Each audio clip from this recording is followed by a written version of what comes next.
Real Estate and Chill podcast, the newest and coolest podcast. So tune in. Two experts discussing the real estate market. Loan officer James Chaudhry and associate real estate broker Kevin Iglesias. Beware, this is not another boring podcast. This right here is the shit you need to hear. Respectfully. Welcome back to episode 22 of the Real Estate and Chill podcast. I am your host, James Chaudhry from United Mortgage, here with Kevin Iglesias, associate broker with Realty Connect. Today, we have an associate broker, a top producer from Douglas Elliman. He is YPN's vice president. You've probably seen him switching lanes in his G-Wagon like it's NASCAR, or dancing on TikTok with his son.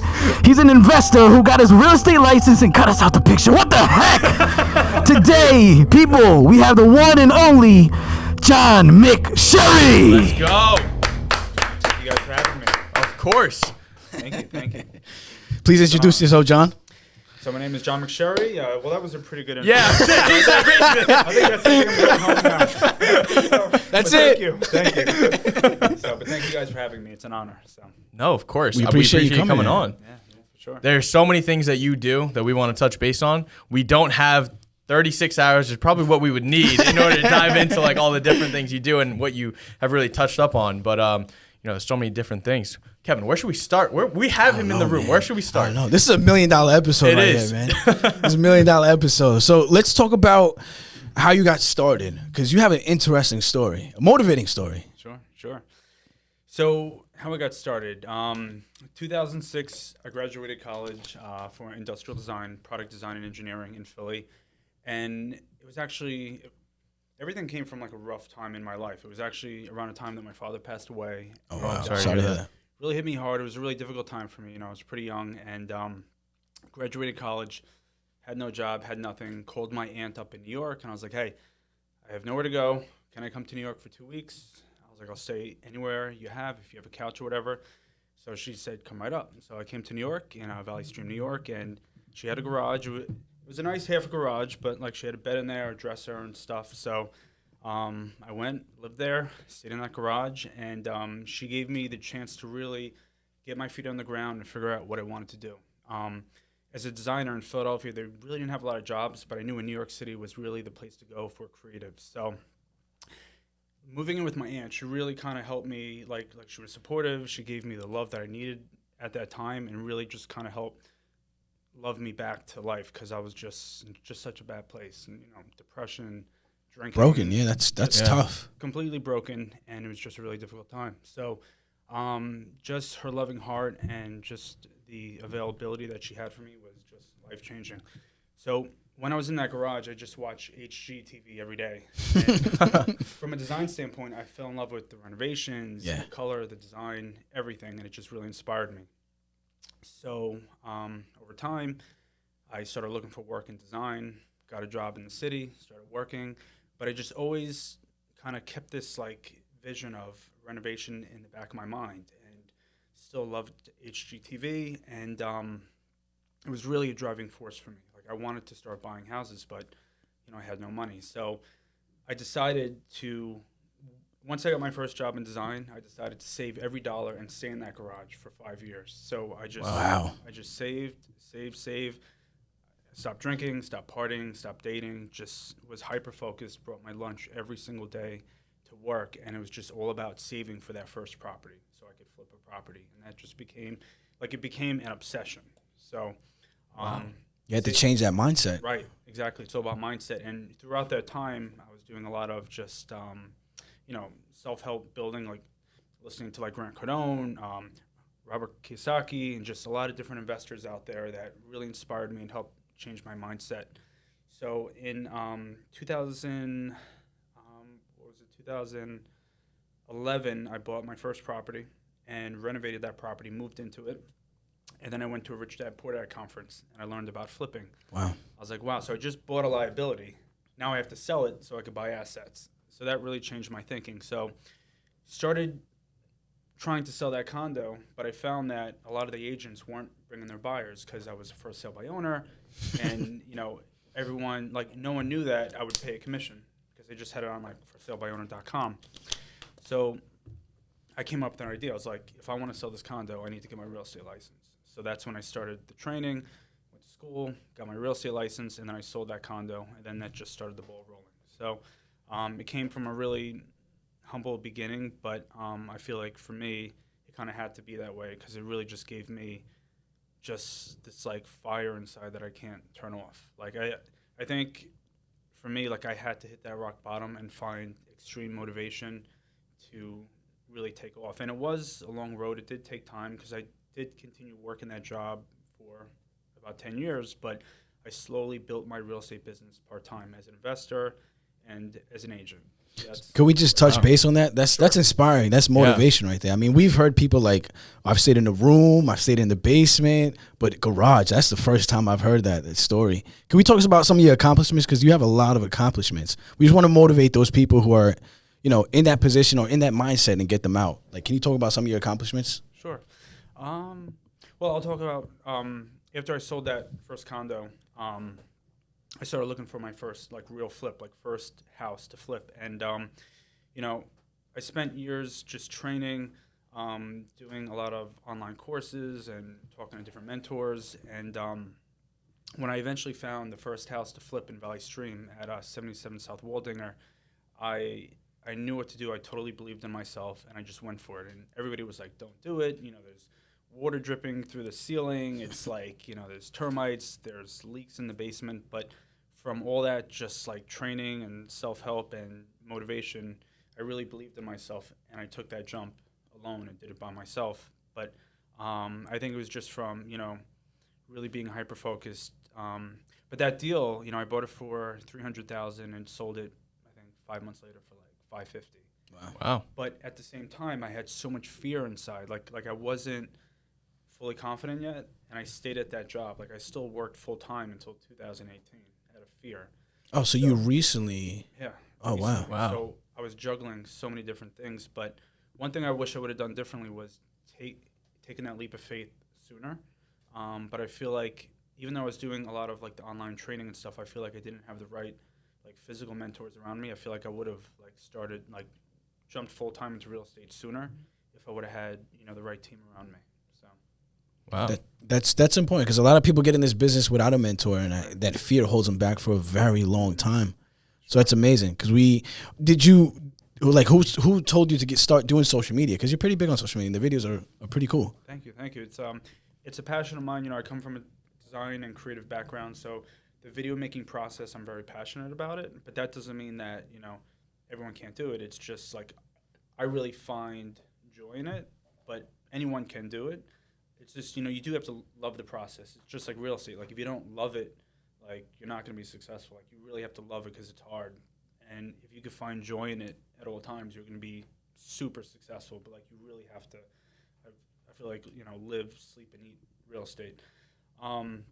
But the way I got started was I hired a real estate coach when I was thinking about leaving that full-time job, and I was paying him $500 a month. And he was like, I want you to make videos and make cold calls, and that's it. So that's really all I focused on.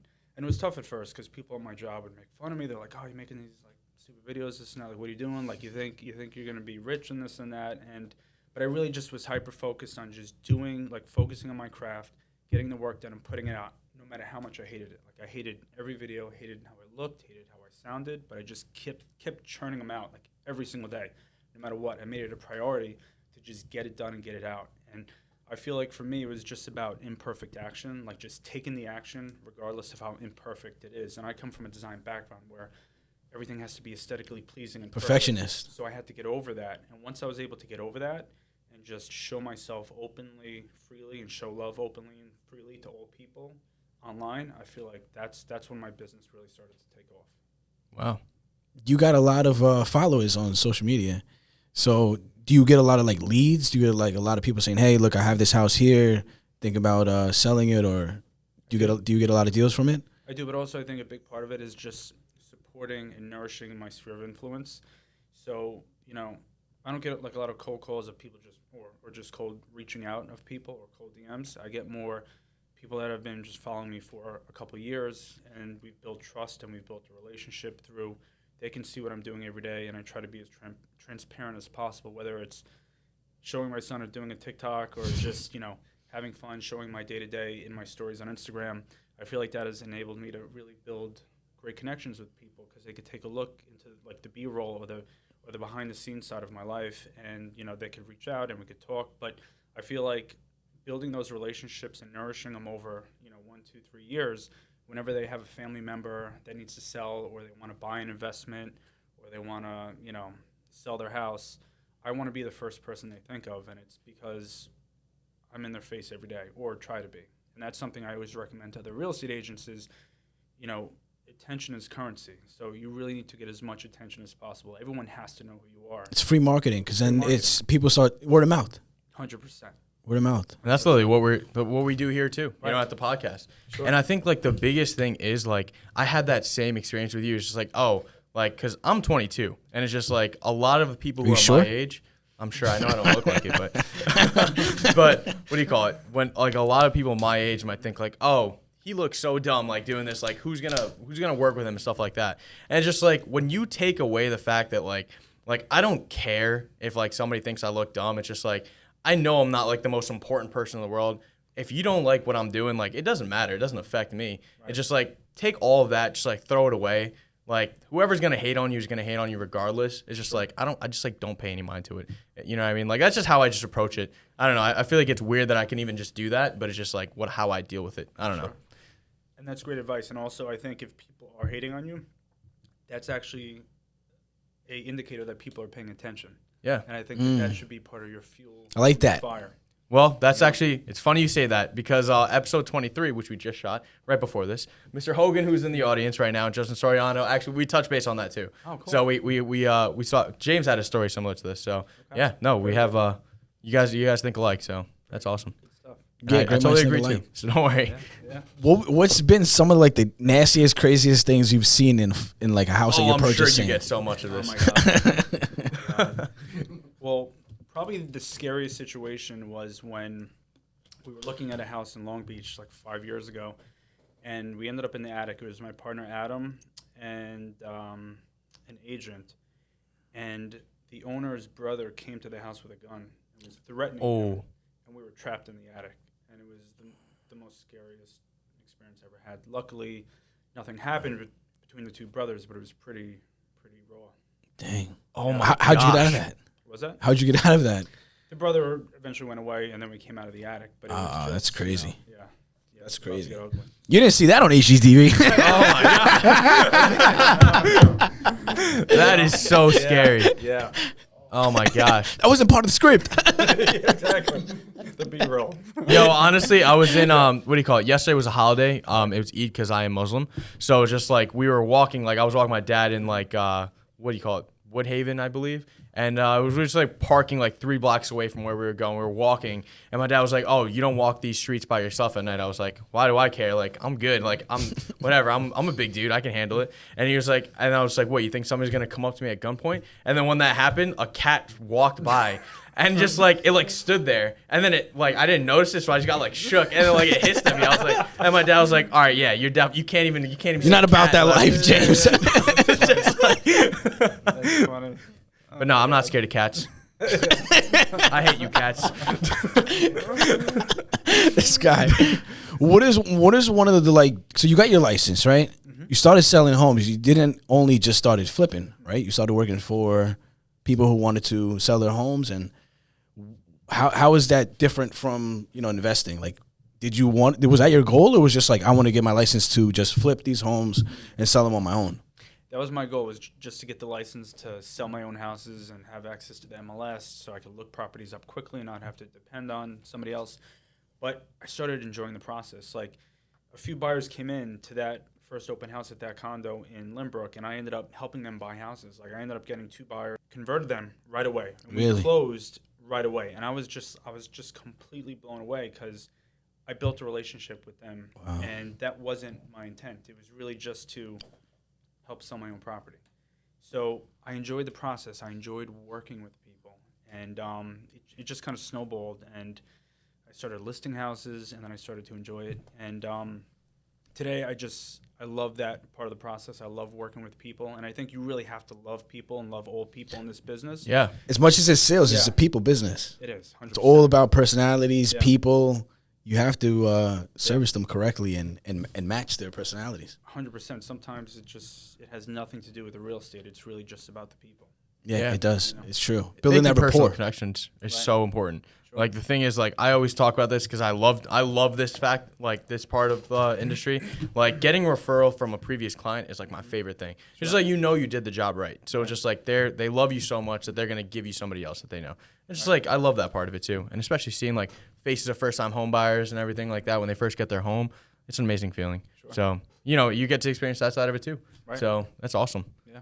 So what is some advice that you would give to somebody who's starting out, like who wants to start getting into the investing scene, maybe transitioning from a realtor to an investor, because that does happen. Sure. What's some advice you would give to them? I would say just find the deal, because that's where the power is. If you could find the opportunity, the money will come, and investors will work with you. Like I have some agents that bring me deals, and we partner on deals together. So, if you have a deal, bring me a deal. We'll work together and get started. No, but seriously, it's Selfless plug. that's really where the power is. It's in the deal. Like the money's the easiest part, and that's what people don't understand. And that was actually, I feel like, what kept me in that garage for 5 years. Because if I would have known, if I just needed the deal, I could have found the investor and found the money. But I was saving up my own money, but I really didn't have to stay there for that long. So I would say focus on maybe driving for dollars, cold calling if that's legal wherever you're at, and just find people that need help. And that's really the best starting point. Find a deal and then bring that deal to another investor, partner on a deal. Don't worry about making 100% of the deal or 50%. Just try to get the experience, make a piece of it, work that into your portfolio, and then move on to the next one. I found a distressed property like last week. Let's do it. I didn't even know what to do with it. Yeah. This guy, what the heck? Yo, I don't even know what to do. What do you want me to do? I'm not a real estate agent, but like Right. how many realtors do you know? a lot. That's insulting, by the way. Could have let us know. Yeah. All right, I will let you guys know. All right, I know where it is. So We've seen that you've done a couple of luxury listings. Right. How is that like different from obviously non-luxury sales? I mean, it's a little different. I kind of cover everything from like a $200,000 co-op to a $4 million house. So, but I try to pay the same attention to every client. Yeah. Just, but some clients may be more needy than others. The last listing I did for around $4 million, I did spend a lot of money on marketing. So, we did a lot of drone work, we did floor plans, a lot of content creation, had like 3 different videographers. So also did night shots, so had another photographer come and do an actual twilight shoot, not just like the digital twilight. So I feel like I'll probably spend a little bit more money on the more luxury listings. Just you provide have more to. services. Yeah. But I try to give everyone the same amount of attention. What have you seen? Like, how is that clientele different from the non-luxury?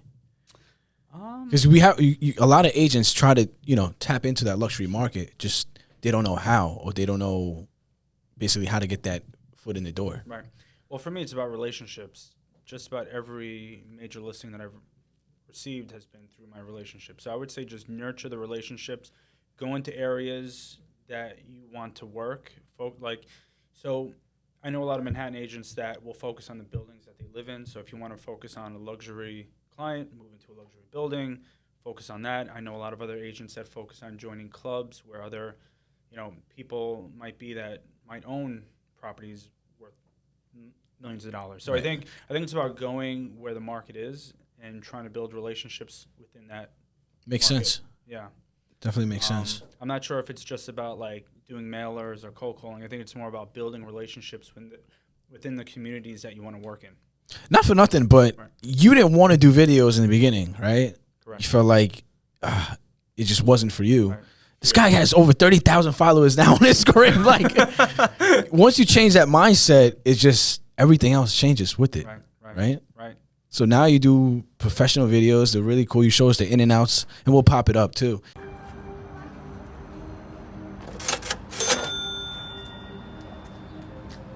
All done. The in and outs of before and after.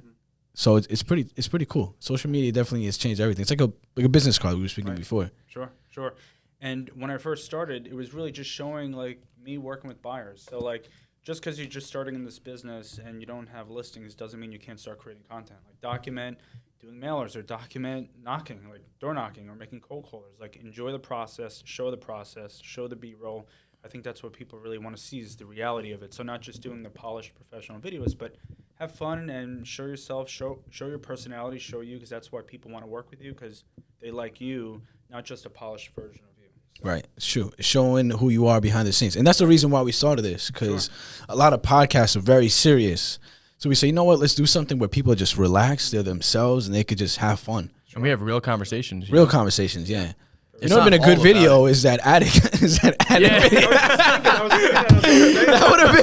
That would have gotten viral. That would have been a good one. That would have been a good one. Yeah, for sure. But tell us, you know, one thing that we definitely want to touch base on is like, you know, you own properties, right? Mm-hmm. You want to. I'm just curious as like an investor myself, like, what areas do you see as like that go-to spot now? Like, I want to buy something here. Like, I feel like there's a lot of different things going into like the New York market. Like, are you staying in New York? Are you branching out into other places? Like, any advice on that? Sure. So for the flipping that I do, it's mostly Nassau County, Queens, and Brooklyn. So I just go wherever the deal is. Like the deal has to make sense. So we underwrite each deal, look at, you know, what's the after repair value minus, you know, basically the way that I underwrite a deal is I'll look at 70% of the ARV. So if it's like $100,000 after repair value, we have to buy it at $70,000 minus the rehab cost. If it's $20,000, that means we got to buy it at $50,000. So we just reverse engineer the deal to make sure it makes sense. We don't really care too much about the location as long as there's demand there. We do look at how many sales are happening. We do look at are people buying low and selling high, and the market's always changing. You know, like after COVID, that created a lot of changes too. People were leaving the city. Now they're going back. So I think you really need to look at like where things are in that moment. But specifically for the flips, we're focusing on New York City and Long Island. But for the buy and holds, like the rental properties, we've been focused on New Jersey and Florida. That's just what we have an appetite for and where we have boots on the ground. So we do a lot of marketing, whether it's, you know, text messaging, cold calling, mailing. We market to 25,000 people a month. And that's a separate business. That's my wholesale business, which is part of the investment business. But the rental properties I look for are in more landlord-friendly states. So Florida's pretty much Florida. My favorite one. That's what I'm looking at now, yeah. But we are getting a lot of opportunity in Jersey. So, John, let's talk about that sexy G-Wagon that you have outside. We see it in the stories. What color's the interior? Red. That's nice. What color is it? It's sexy. It's matte black. I want that car. Can I have it? It's not Christmas. So when did you get that car? About a month and a half ago. Oh, nice. How do you like it? How's it drive? I mean, I don't like the car. I Really? like the way it drives, but it's, you know, I bought it more as a tool. Can you break that down? So with any vehicle that's over 6,000 pounds, and it's a truck, it's a heavy vehicle, you could depreciate the entire value of the car in 1 year. Really? I did not know that. So it's really more of a tax benefit. And also the G-Wagon holds its value and sometimes appreciates.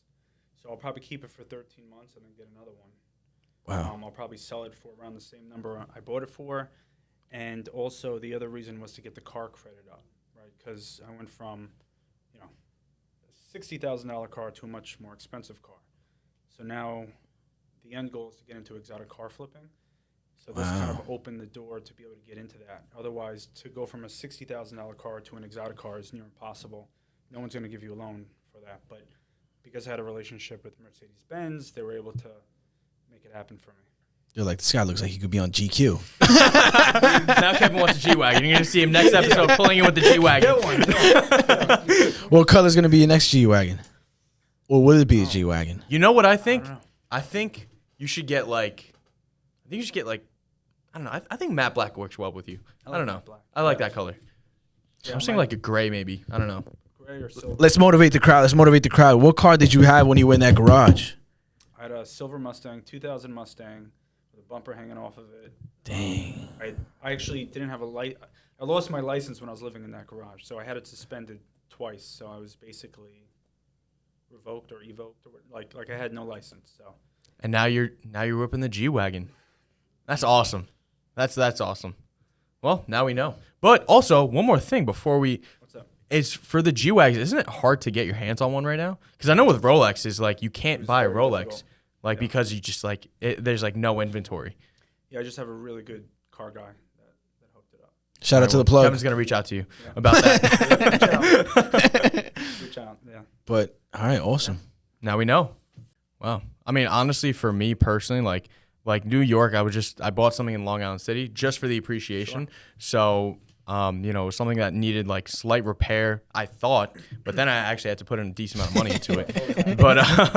But now, I mean, it's pretty much almost done. So like now it's the next step, looking for the next one. So I don't know. I'm just curious. 'Cause I know you work all around everything, like like the whole ins and outs of every single part of this industry. So Right. yeah, no, I was just curious. So that's good advice. I think like Florida is becoming a very big spot now for a lot of New Yorkers. So. It's pretty crazy. Can you talk about how you became the YPN vice president? Really getting involved. I won the top 20 under 40, the LIBOR YPN top 20 under 40 in 2018. There you go. And then I worked my way into becoming a director, and then worked my way into vice president. So it's really just about getting started, getting involved, becoming a member, working your way in. Really. Awesome. And that, because for people who don't know, what does YPN do? Like, what are they? Sure. So it's a young professional network of LIBOR, which is the Long Island Board of Realtors, and we focus on nurturing leadership for young realtors coming up in the business under 40. So it's really helping other realtors get involved, take a leadership role. We do a lot of training, we do a lot of classes, we do a lot of events. Unfortunately, we haven't done any Because of COVID? Because of COVID. Right. And Chris Bacchus, who is our current president, I'm working with him to hopefully have a top 20 under 40 real live event in September, and hopefully we'll have a couple. Shout out to Chris, because we invited him on the show, so he said he'll do cool. it. So Awesome. yeah, Yeah, he's a that's great good. Real cool guy. Yeah, for sure. So we're excited about that. Yes. I'm excited for it. We have, we're so excited to have you on. More guests coming on in the future, and just the support. Thank you for supporting our show and everything too. Yeah. It's great to have somebody like you on the show too, and it's just like we're all just building a network, and it's just I think it's great. What are some of your future goals, John? So within 5 years, I'd like to own 2,000 rental units. Wow. Within how long? 5 years. 2,000 rental units. Wow. Nothing's impossible. And I think you also need Especially to, for this guy. Right. No, I think also you need to think big and have big goals. And worst case scenario, you fall somewhere in the middle. It's like the 10x rule. It's like, if you want to own, 100 units, aim for 1,000, right? So I feel like you always need to just have big goals. You need to manifest them into your life. Like every night I write down my goals as if they've already happened. So I could sit here and have a conversation with you about things that have not happened yet, but I almost believe that they have, just because of it's just all about mindset. So I think it's important to have that strong mindset, write down your goals every night, and just really like hyper focus on them. Question: what time do you wake up every morning? So right now, so since COVID, it's been 6:45. Before COVID, it was 5:10. So I want to get back to that 5:10. See, I wake up at like 6:30, 12 noon. I need to wake up earlier. Everyone's waking up so early. I'm just like, what am I missing out on? I need to get back. You get into more it. accomplished in the day when you wake up earlier, man. I'm a night owl. I've always been a night owl. That's the thing. So I it's like I never used to wake up early. Like I used to wake up like 10, 11. Right, but right. then when you have so much business coming in Sure. and you have so much to accomplish, you're like, damn, I got to get up earlier. I'm up at 6 now every day. Sure, and that was, I believe, a big part of my success leaving my full-time job was I read 2 books, The Miracle Morning and The 5-Second Rule, and they both helped me get out of bed early in the morning and just really focus on building a strong, successful day, getting to the gym. I also, quit drinking, so that was something else that was kind of holding me back. That's just a personal thing. I don't think We're not everyone drinking has this. to- Don't worry. Yeah. We're framing this Sorry one. about that. So, I don't think everyone has to be that way. It's just for me personally, I just felt like I wasn't able to accomplish as much as I wanted to and just the way I felt. So that's just a personal thing. But for me, it's just, I'm also a night owl. I go to bed at like 12:30, wake up at 6:45. But I want to get to bed earlier, probably 11, and wake up at 5 o'clock. So That's exactly what I want to do too. But it's hard because It I is. feel like you with so many different things you're doing. Obviously with me, I only have the mortgage industry and like, I mean, my investment property, that's just like, it runs by itself. Right. So it's just the mortgage industry, but it's just like, I need to work more on I'll be open and say this, like, I need to work more on my time management. Like, you both have kids and you're still accomplishing so much. Right. And for me personally, like, I don't have any kids and anything like that. I'm just focusing so much. Like when I'm just like looking at something and doing something, I'm just like focusing on it. I'm just like doing whatever. And it's just like sometimes I'm in the office till like 9, 10 o'clock. And like I get there at like usually like 9, 10-ish roughly. Sure. And it's just like after that point, I'm just like so tired. I'm done. Like I try to hit the gym either before or after. It's just like, I don't know, I got to work my time management more for sure. And like prioritizing things. Sure. And I think that's a challenge for most of us. I think it's definitely something I struggle with. And part of the reason why I'm starting to build a team now, because I can't handle everything. The volume? Yeah, I just have so much business coming in that like things are just falling through the cracks, and I need to like hand it off to somebody and just kind of build systems. So I have people in place for the investment businesses, but not for the sales business. So that's really what I'm working on now, is really systematizing and building a team out. Not for nothing, but I feel like he could be on the cover like GQ, right? First thing when John walked in, I was like, yo, you're looking sharp, man. I can definitely picture that. It took me half an hour to pick this up. But that's awesome. So many accomplishments. We're looking forward to seeing what you're doing in the future. Hopefully, for me personally, hopefully I'll get to your stage at some point in my career as well. 2,000 units. It's not impossible, that's people. Just crazy. change your mindset. That's all. Break that fear barrier, because you can't touch it. You know when you in meet your somebody, mind. you're just like, they say something, you're just like, I don't doubt it. Like, you tell me your goals, just like, I don't doubt it. When Kevin says something to me, I'm just like, you're going to do it. I know you're going to I've said so many things to him before, and I'm like, I'm going to do it. And we do it. And then it happens. You do. Mm-hmm. That's it. So it's like people like that. You just know. You just know they're going to do it. Like, I believe in that. Yeah. Yeah. So just, and also being optimistic, being positive. I think that's another big part of this business is, I tell people I get punched in the face every day, like repeatedly every day. Like things happen, things go wrong, whether it's a contractor or a deal or a seller, and like things are going to constantly go wrong. So I think it's important to be able to get knocked down and get back up very quickly. You gotta have tough skin in this business. You gotta have tough skin, and I feel like you're compensated based on the amount of pain that you're able to handle. So if you're able to just really take a lot of pain and stay positive and just be that shining light for people and be very positive, like you're really gonna be compensated for that over time. So that's important for young agents coming up. Yeah, I totally agree. Yeah. Mindset over everything. You hear from John McSherry today. You hear from Kevin every single time. You watch an episode. So. I love it. I'm excited to see what happens with all of us in the future. 5 years looking down the line, I'm excited to see it. But, we really appreciate you coming on the show. Where can everyone reach out to you? Say probably Instagram is probably best. It's just at John McSherry. It's john.mcSherry, McSherry. Or you can find me on Facebook, John Baron McSherry. I think that's probably best. Awesome. Yeah. Follow him. See what he's up to. You can learn a lot from him. Yep, just follow his Instagram. You'll see all his investments, all his flips, what he's doing for the day. Takes you basically like on a tour of his life. Watch his stories. You'll be motivated for the day. Watch both these guys' stories. You'll be motivated for the day. Oh, come on now. All right, I guess that's. And you'll see the G-Wagon I was talking about in the intro too. Hold on, let me just wipe it down a little bit. Come on, don't ruin the money. Oh it's my all right. gosh. We'll print more like the government. So we'll be good. No, don't say that. Do not come for us, please. Well, thank you so much, John. It was great having you. That was episode 22. Cue the outro. Thank you for tuning in to the Real Estate and Chill podcast with James Chaudhry and Kevin Iglesias. Don't forget to like, comment, and subscribe. Also, share this with your friends, your enemies, your mother-in-law. No, seriously, this podcast is so fucking good, you might want to tell your ex. See you next time.